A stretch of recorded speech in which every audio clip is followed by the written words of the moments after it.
In my last video, I talked about why restricting calories and starving yourself doesn't help you lose weight. So how am I supposed to lose weight, you may ask? Well, first of all, before we go into the how, I want to point out that starving yourself and causing stress to your system does not only lead to belly fat, it also can create chronic problems to your health. Because remember we talked about visceral fat, the fat that is accumulated in your abdominal cavity?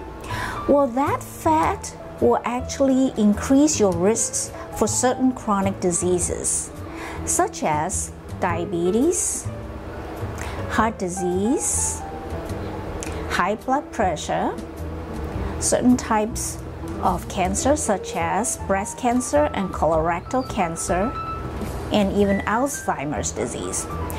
So, losing that belly fat is very important, not just for aesthetics, but also for your long-term health. So now let me talk to you about how to go about losing fat, especially the visceral fat that is accumulated as a result of starving yourself for a long period of time or having a ton of stress in your life, or both. Well, the idea of calories in and calories out is so old-fashioned, but I'm still seeing a lot of people using that concept to lose weight. As I have shown last time, counting calories, restricting calories is going to backfire in your weight loss effort. In addition to that, when you restrict calories, when you're trying to eat tiny bit of food every time, it also creates problem for your blood sugar level. I remember talking to my mom about her diet because she has type 2 diabetes, and she told me, oh, I just got my report back, the A1C report, and it's shot up, but I've been so careful. I hardly eat anything. I eat tiny amounts of food every meal. Why is my blood sugar level so high? So I said, Mom, you really should not starve yourself, because when you eat so little, the body is sensing that there is not enough food, so there is a mechanism that compensates that, and it actually brings up your blood sugar level. Well, it creates blood sugar so that your body can maintain a certain level of energy to go on, but in the long term, it affects your blood glucose level. So that's a side note, but very important note. So now let me talk about what you can do instead of starving yourself or counting calories. Well, the trick is to learn to eat what is right for your body. And for each of us, it's different because our bodies are very different. I follow a system of eating which is based on our blood type and our genetic attributes, so that I eat the right proportion of food from each food group, including protein and fat and carbohydrates. And so for each person, the proportion of each food group in your diet will be different.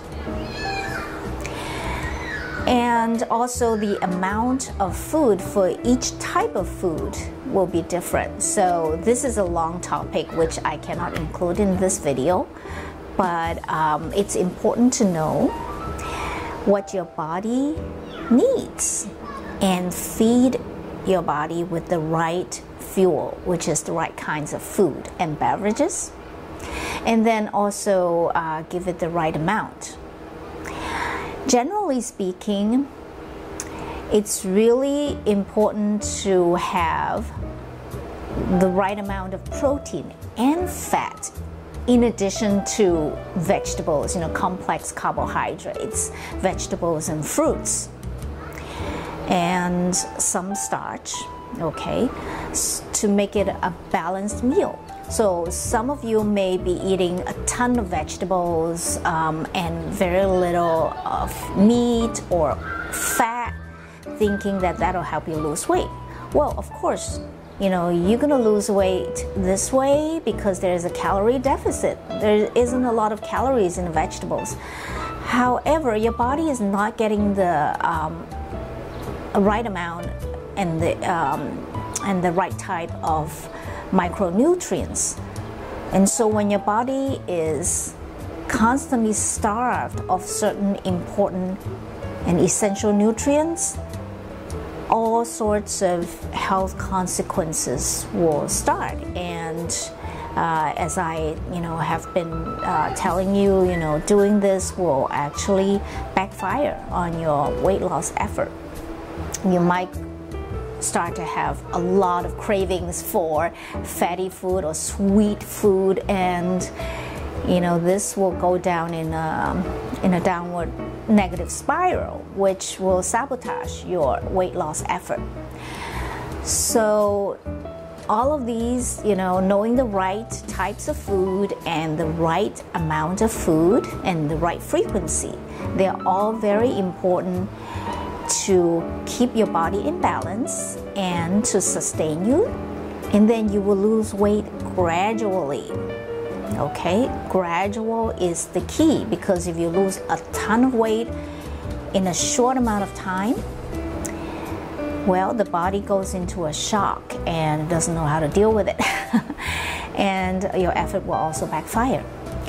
And the other important aspect of weight loss, of course, is exercise. The fitness industry, it tells you to work out until you drop, and sweat until you drop. And that is not the right approach for everyone. Again, individual bodies take exercises differently, and for certain people, rigorous exercise is great. It's a great way to lose weight, and to improve your cardiovascular function. But for some people, it actually creates too much stress if you do it too often and too rigorously. So knowing your unique body and how it responds to stress from activities, it's crucial in your weight loss journey. For some people, like I said, like for me, I'm a type O. I need a lot of rigorous exercises in order to maintain a good weight. But for other types, especially blood type A individuals, you don't want to do that. You want to reduce the amount of stress as much as possible. So, you want to choose activities that will restore calm in your mind and in your body. You can do mild exercises, but the key is to calm your mind, because that will reduce the amount of cortisol that's accumulated in your brain and in your system. And remember what I told you before about cortisol? Well, an excess amount of cortisol will actually lead to the storage of your visceral fat. So you see, working out until you drop doesn't necessarily work for everyone. So know your body, and you will know what food to choose and what exercise to do. Well, thank you for tuning in. If you have any questions, please leave them in the comment, or just leave me a comment or a like. And please share this video with anyone of your friends or family who are struggling with weight loss or are trying to lose weight. And don't forget to subscribe to my channel. I'll see you next time. Bye.